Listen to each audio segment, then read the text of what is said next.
Assalamualaikum warahmatullahi wabarakatuh. Apa kabarnya? How are you? Welcome to my classroom. Selamat datang di classroom saya. Bertemu lagi. Kali ini saya akan menyampaikan satu materi kuliah di bidang farmakologi, khususnya adalah mengenai obat-obat yang bekerja pada sistem saraf pusat. And as you may be already informed that our faculty of Pharmacy, Universitas Gadjah Mada, will conduct international class in the upcoming academic year. We therefore received an incentive project to prepare the international class.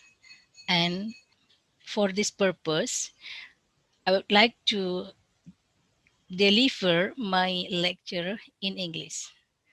But don't worry, don't hesitate to ask me if you don't understand what I explain. Okay, let's start our class. Okay, here we are.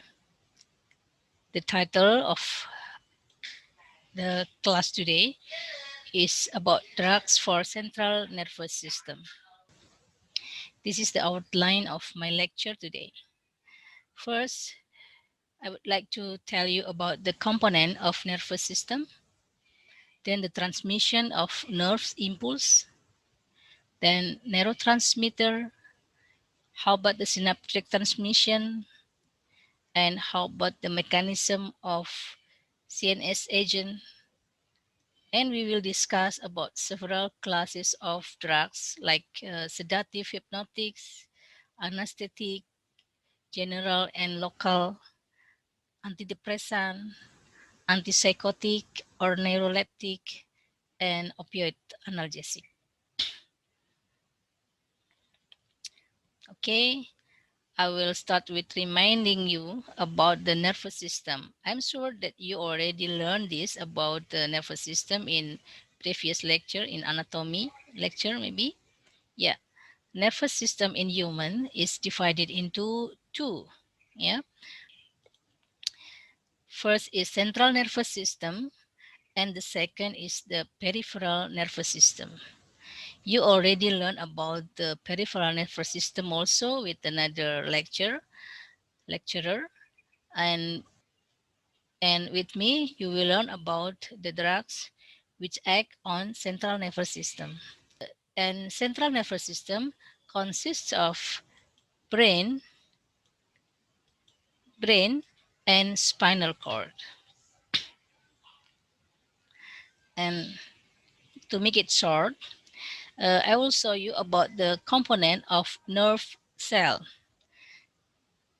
Nerve cell consists of at least 4 parts. First of all is dendrites. Dendrites is a part of the nerve cells that act to receive communication from other cells. So it acts like a receptor. Then the second is the cell body. Cell body is an area around the nucleus where the main cytoplasmic organelles grouped together forms the basic process for cell survival. The third is axon. The axon is the cell part which is like cylinder, extend like a cable through which the information is conveyed from the dendrite to the end of the nerve cells. Yeah, in the terminal or the end of the nerve cell, we can find synaptic terminals, the part of nerve endings containing the vesicles where neurotransmitters are synthesized and then released. Yeah, this is the 4 parts of the nerve cell. This is a simplified picture of the unmyelinated nerve cells. While we can also find the nerve cell as myelinated neuron. Myelinated neuron have the similar path, like they have a dendrite, cell body, nucleus, and also axon. But the difference is that axon, the axon is covered by myelin sheath, like this. Yeah, this is the myelin sheath covering the axon. Myelin sheath is built from a lipid compound. Let's discuss about how the nerve impulse is transmitted. As you know, the nerve impulse is transmitted through the axon. It is started with the stimulus received by the dendrites, and it can trigger an increase of an action potential in the axon. And we know that there are many sodium channels along the axon surface. And you know that, like this is the axon, and this is the sodium channel. They have many sodium channel along the axon, and sodium ion exists in extracell part of the cells. And when the action potential arrive, the sodium channel will open, and sodium ion will enter the cell. When the sodium ion enters the cell, the inside the cells become positive because sodium ions have positive charge. Then the positive uh, environment inside the cell will trigger the depolarization in adjacent or in the nearby cells, like this, being open, and another sodium ion will enter the cell, like this, and again they will depolarize the adjacent or the neighboring channel, and then again make the sodium ion enter the cells, like this, and it continues to along the axon until the terminal of the neuron. Yeah, this is the way how to the nerve impulse is transmitted. Again, I will explain. So when the first action potential arrives, yeah, they will open the channel, and it trigger a depolarization. The depolarization will open the neighboring or adjacent sodium channel. Again, they will induce depolarization, opening the next sodium channel, and so on.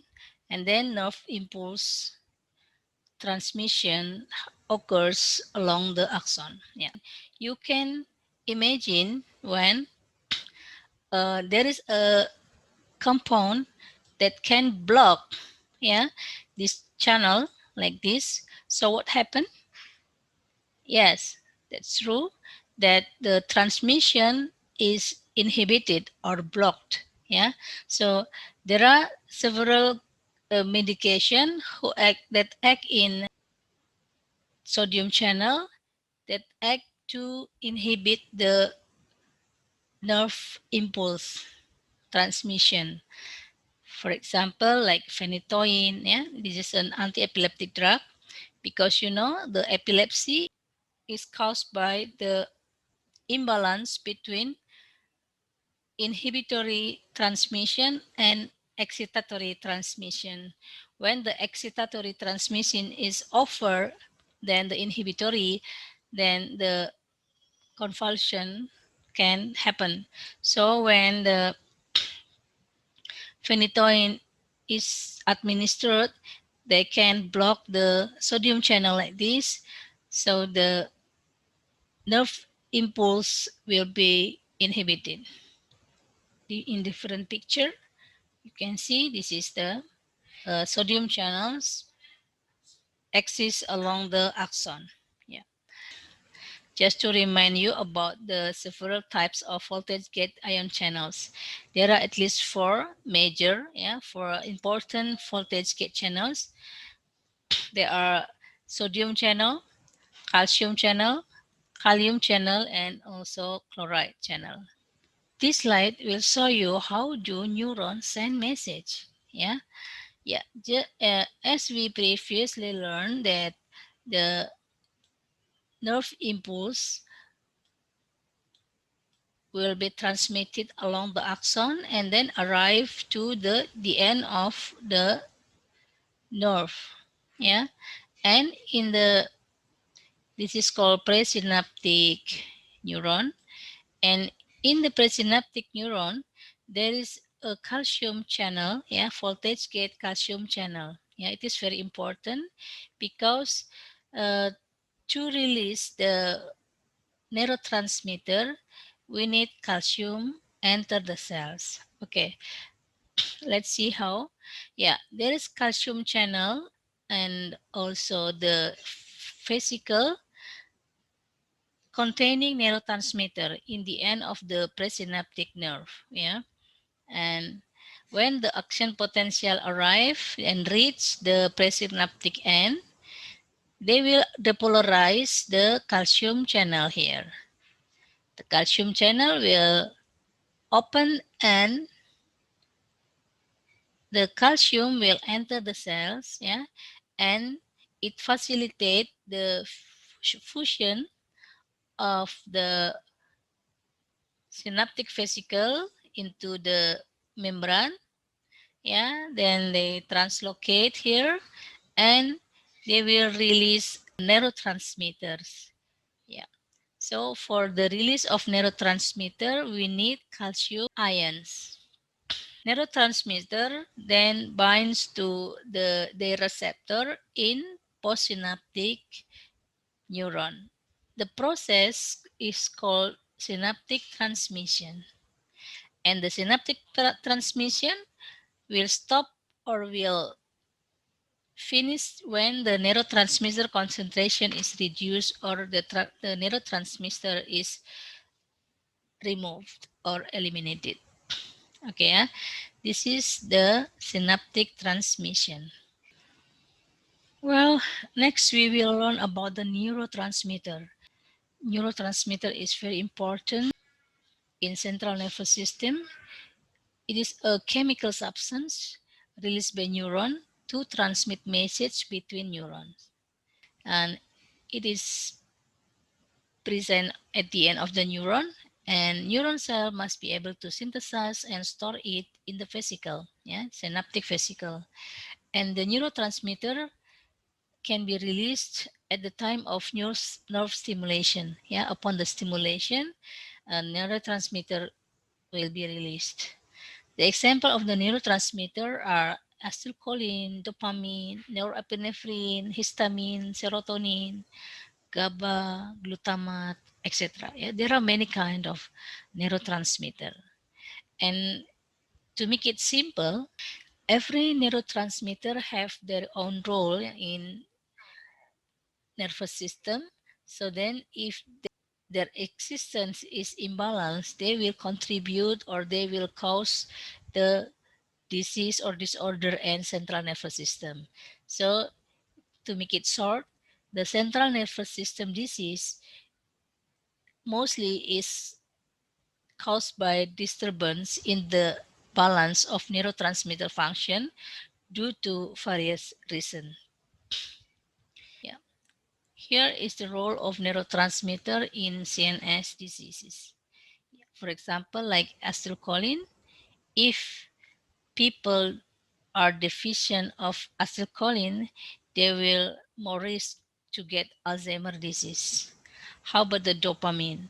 Dopamine, if occurs or present in excessive quantity, they may relate it to schizophrenia, while if it is deficient, it may relate it to Parkinson's disease. GABA. GABA deficiency can contribute to the epileptic disease.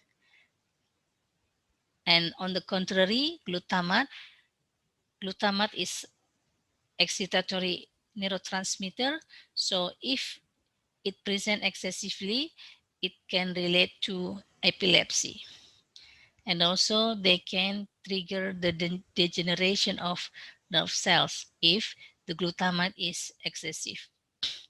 Serotonin, it is also very important neurotransmitter in our central nervous system because it involves in many psychiatric disease like depression, anxiety, yeah, OCD, yeah. This is a very important. And norepinephrine is also, if it is deficient, it may relate to depression. Yeah, this is just an example how the neurotransmitter can contribute to the disease. The next is how to inactivate the neurotransmitter. Yeah, there should be a way to turn off synaptic transmission because if they do excessively, it might be dangerous too. Yeah, there are several ways to inactivate neurotransmitter. First is diffusion. Yeah, a neurotransmitter will diffuse away from synaptic and cannot act with its receptor. Yeah, cannot bind to the receptor. So then the synaptic transmission is stopped. And the second is enzymatic degradation. When the neurotransmitter is released from the synaptic vesicle, in the synaptic cleft, they could be degraded by a specific enzyme so that it could not be recognized by receptor. In that way, the synaptic transmission is also stopped. Yeah. Example, acetylcholine is degraded by acetylcholinesterase. Yeah. And the next way is reuptake. Reuptake of the neurotransmitter into presynaptic. It is a commonly used way to stop dopamine action, norepinephrine, and serotonin. Yeah, there is a process of reuptake of the neurotransmitter into the presynaptic. And other way is uptake by glial cells around the neuron cell. Yeah. The last is to bind to the autoreceptor. Every neurotransmitter has its autoreceptor that act as feedback mechanism to inhibit the further release of neurotransmitter. Okay, so we can make a scheme of the synaptic transmission like this. Yeah, as I previously mentioned, that the first event is depolarization that open the channel. Yeah, this one.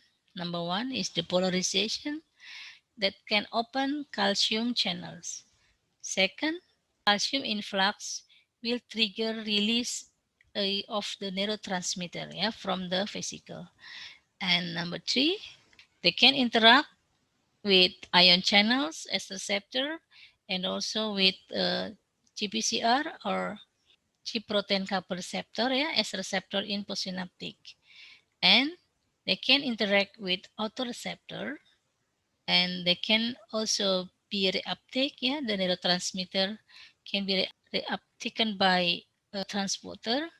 And then number seven, the neurotransmitter can be removed, yeah, by diffusion, and then they can be also uptaken by a glial cell. Yeah, this is the neighboring cells in nervous system.